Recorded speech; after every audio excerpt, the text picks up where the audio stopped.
welcome Ryan Peake and Chad Kroeger, Nickelback. All right, sir. Good to see you guys. How are you? Welcome back, fellas. Thanks for having us. Hey, thanks for flying in from Detroit. That's all right. You know, I appreciate that. For a little hop. We had a little soiree that we had to play for this afternoon. Yeah. And, the second that was done, we knew where our priorities were. Thank you. I appreciate that. Hustled here as fast as we could. What's it like? I mean, the Detroit Lions-Packers Thanksgiving game is a deal. Like, that Thanksgiving is a big deal. Playing the halftime, what was that like? It was very controversial filled. That's a way to phrase it. And far less so when we actually got there. Yeah. Every single human being that we came in contact with in Detroit was like, we love you. We have no idea what this is all about. Like every single. We went to the Leafs game last night, and we got in late. Like, so we took the Wings. Oh, sorry. Pardon me. See? He knows what his priorities are. Excuse me. Sorry, went to the Wings game last night. But Detroit's been just awesome for us our whole career. Our whole career. We get there, and even the elevator guys was like, "You heard about that petition thing? Yeah, screw those guys." You know, just all over the place. So I mean, it was. We were feeling the love. It was good. I think when I first heard about it, I thought, man, why? What's the point? Would you like some insight? It would. I can give you some because a little birdie told us when we got there. There is an individual who is a local artist. Yes. There, and I'm not going to give him any press at all. I'm not going to say his name. Call him Douche. Douche.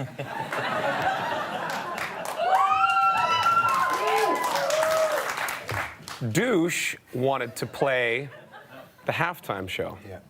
So the guy who started the petitions, this is what we were just told actually while we were there, has something to do with Douche. And so thought to himself, how do I get my buddy Douche to be able to play the halftime show?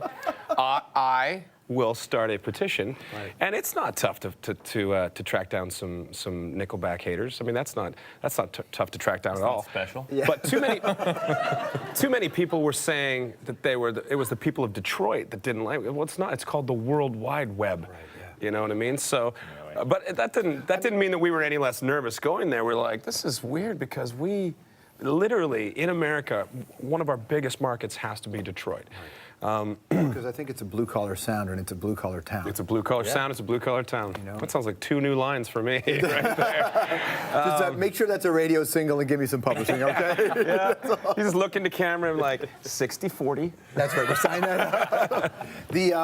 Yeah, you're right, it is not hard to find guys who will be vocal about disliking, but guys like lots of bands, I mean, women dislike lots of bands. Sure. In your heart, though, when you hear it, what's your human reaction when you go, why? What was your reaction? I think initially, you know, when these things used to happen to us back in the day, we used to be like, you know, we don't sneak out and kill babies at night. I don't get it. It's just music. Like, we're just, like, everyone else is taking this far more seriously than we are. We're just 4 dudes that get together, write some songs, and you know, try and have some laughs.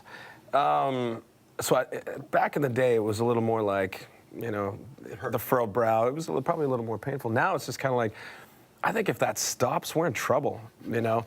That, because they keep talking about it, and we keep opening newspapers, and it's like, it's everywhere all the time.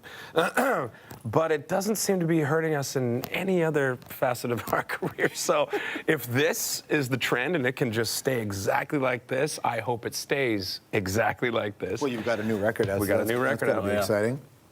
Key part to this performance in Detroit today was the charity angle. You didn't get paid to do that performance today, did you? No. Why did you make that decision to do this with United Way? I don't think it was our decision. They invited us. You know, right from the get-go, it was United Way and NFL. They want you to come and play the halftime show. They definitely want you guys to come and do it. And right off the bat, we love that. Especially on the charity angle. Anytime we can help out, we absolutely, as you very well know, that's just the best feeling in the world. The song and the charity angle, it just made sense. That's what we were talking about, and I mean, timing was just right, and they were fantastic. They were so nice. They were the ones that stood up for us in the press first. That was actually the best thing. That was impressive. I'm like, really? You're willing to put that stank on you? That's awesome.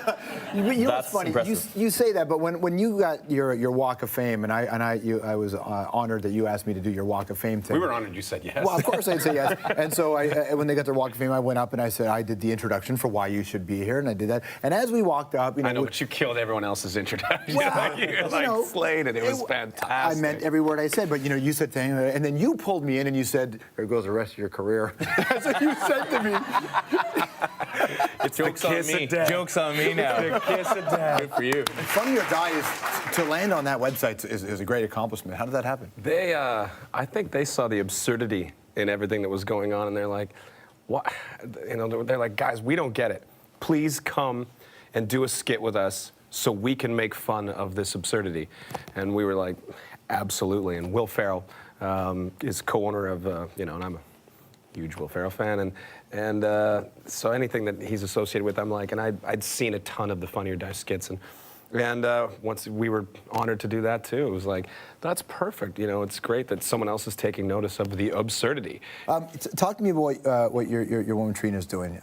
Talk about this work in Sudan, which I think is really fascinating. She's heading out here in a week. The Backy Foundation is digging a lot of wealth. I think we spoke about this last time, and they're, I think they're over 100 right now, and Where are the wells located? in Sudan, right around Rumbek area. Yeah. We went last year near this time around December, and she's going back again to check it out. You can raise a lot of money, right? And you guys have the sort of means. Are you particular about how you get that money spent? How do you make sure that the stuff you're doing is getting in the right place? Let me show you. Yeah. Let me show you how we got our first big donation. Okay. My pack is falling loose here. Let me show you here.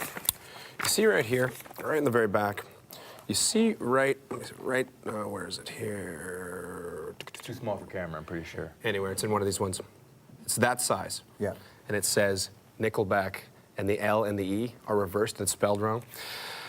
Well, my brother got on the phone with the record label, and after they had just got done pressing their first round in America of almost 1 million copies that were going to misspelled Nickelback in the tiniest, where none of us cared, he made the hugest deal and got them. Well, he wanted to get it pulled, but I said, listen, why don't we do this?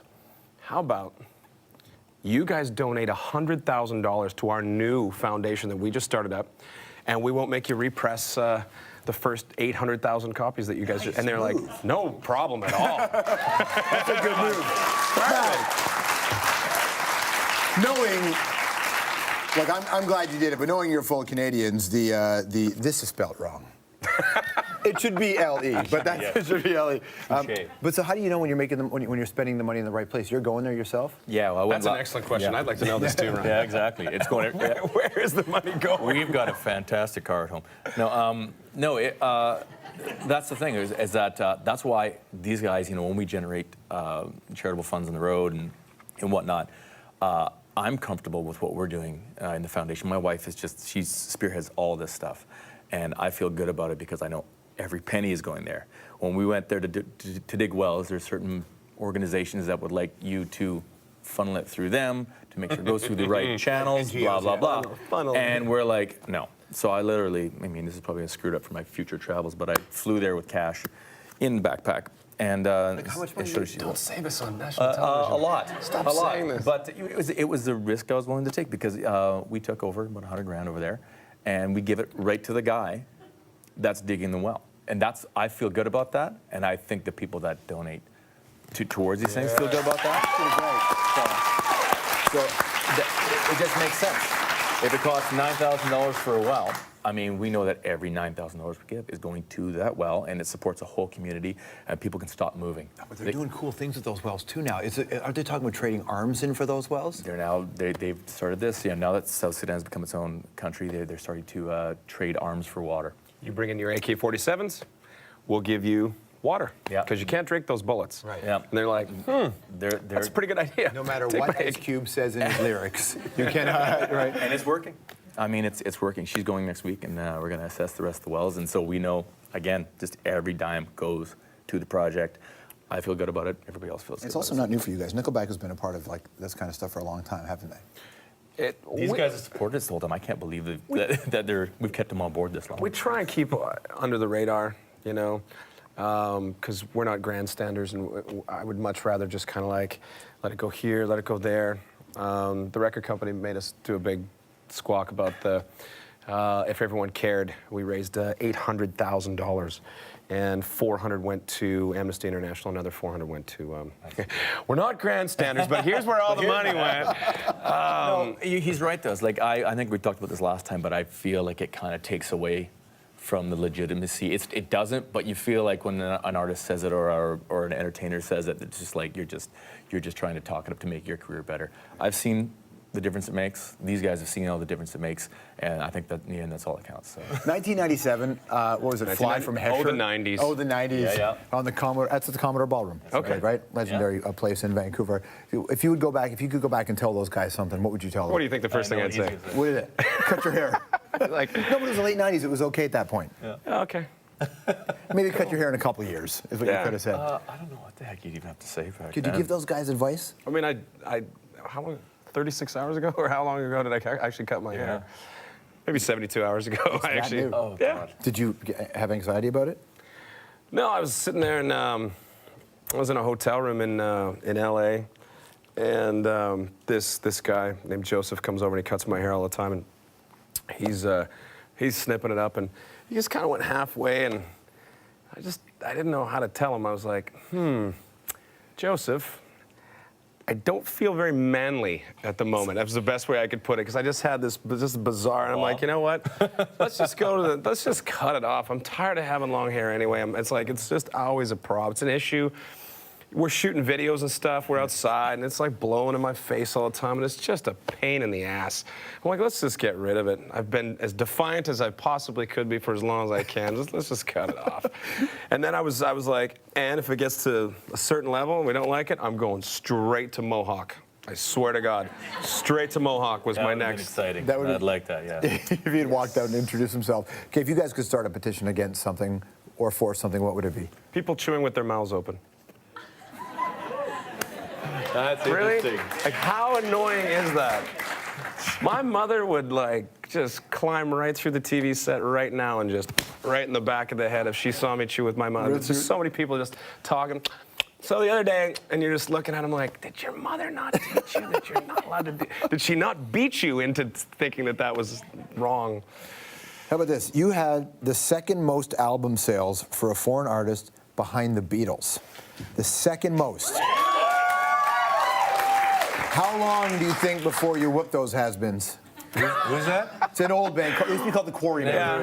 What you don't realize is the distance between number one and number two is a long way. Not a photo finish, I don't think so. Based on your Tom Selleck, who in the band can actually grow the best mustache? Oh, I think Mike. Yeah, He's a hairy Mike. bastard. Yeah. Mike can grow facial hair. If you could write another song for one other band or artist, who would you like to write it for? Prince. Record's called Here and Now. This is the brand new record right now, Ryan and Chad. Nickelback.